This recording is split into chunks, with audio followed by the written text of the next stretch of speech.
The question of how and why the United Nations is the crux of the great conspiracy to destroy the sovereignty of the United States and the enslavement of the American people within a UN one-world dictatorship is a complete and unknown mystery to the vast majority of the American people.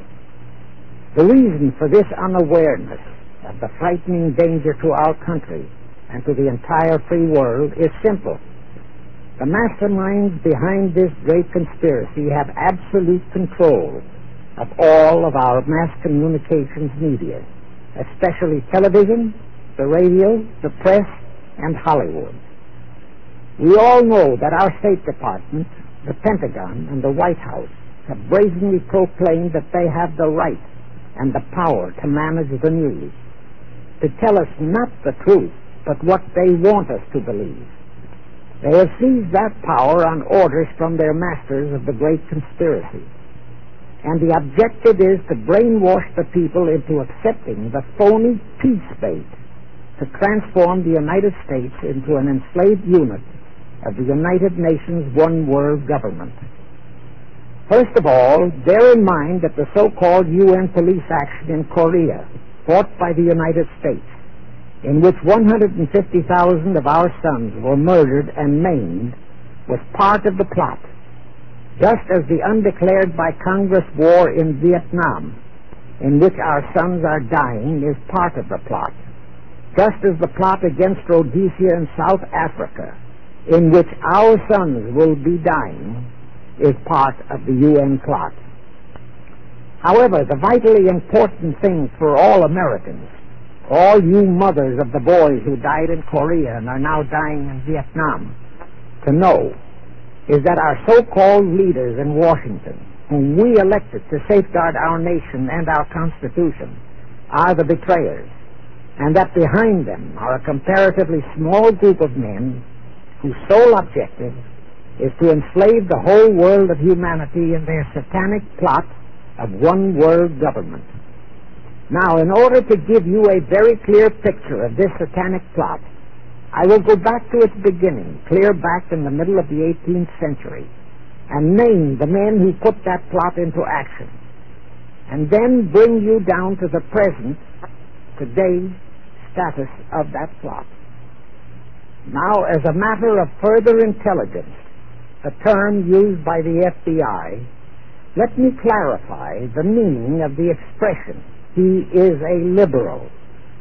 The enemy, meaning the one-world conspirators, have seized upon that word liberal as a cover-up for their activities.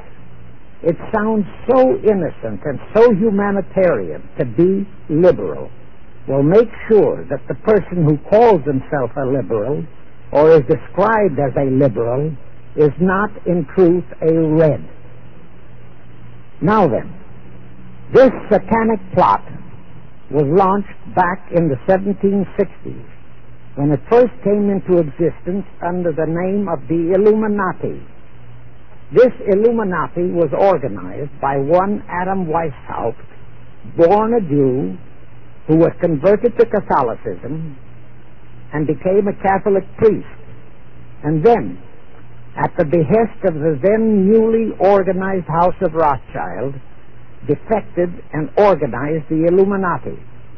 Naturally, the Rothschilds financed that operation. And every war since then, beginning with the French Revolution, has been promoted by the Illuminati, operating under various names and guises.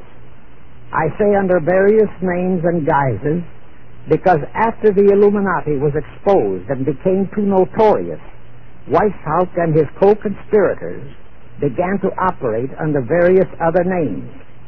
In the United States, immediately after World War I, they set up what they called the Council on Foreign Relations, commonly referred to as the CFR. And this CFR is actually the Illuminati in the United States. And its hierarchy, the masterminds in control of the CFR, to a very great extent, are the descendants of the original Illuminati conspirators. But, to conceal that fact, Most of them changed their original family names to American-sounding names.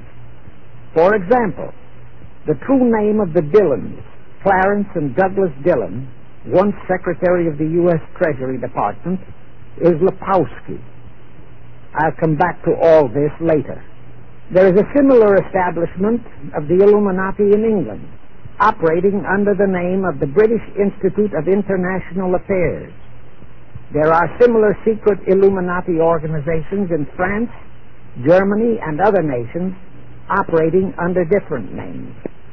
And all these organizations, including the CFR, continuously set up numerous subsidiary or front organizations that are infiltrated into every phase of the various nations' affairs. But at all times, the operations of these organizations were and are masterminded and controlled by the internationalist bankers, who in turn were and are controlled by the Rothschilds. The details of how they accomplished the setting up of the CFR in the United States, as also in the other nations, are far too voluminous to be described in this dissertation. But you can find it complete in News Bulletin number 122, entitled UN is Spawn of the Illuminati, and News Bulletin number 123, entitled CFR Completely Unmasked as Illuminati. Both are published by the Cinema Educational Guild, Post Office Box 46205, Hollywood, California. You can get them for 50 cents per copy by writing to that address. Those news bulletins reveal the names of the original founders of the Illuminati and the Americanized names of their descendants in the present CFR. Now I'll go back to the activities of the original Illuminati conspirators. As revealed in News Bulletin number 122, one branch of the Rothschild family had financed Napoleon. Another branch of the Rothschilds, both branches the real masterminds of the Illuminati, financed Britain, Germany, and the other nations in the Napoleonic Wars. Immediately after the Napoleonic Wars, the Illuminati assumed that all the nations were so destitute and so weary of wars that they'd be glad for any solution. So the Rothschild stooges set up what they called the Congress in Vienna, and at that meeting they tried to create the first League of Nations, their first attempted one-world government, on the theory that all the crowned heads of the European governments were so deeply in debt to them that they would, willingly or unwillingly, serve as their stooges. But the Tsar of Russia caught the stench of the plot and completely torpedoed it. The enraged Nathan Rothschild, then the head of that dynasty, vowed that someday he or his descendants would destroy the Tsar and his entire family. And his descendants did accomplish that very threat in 1917.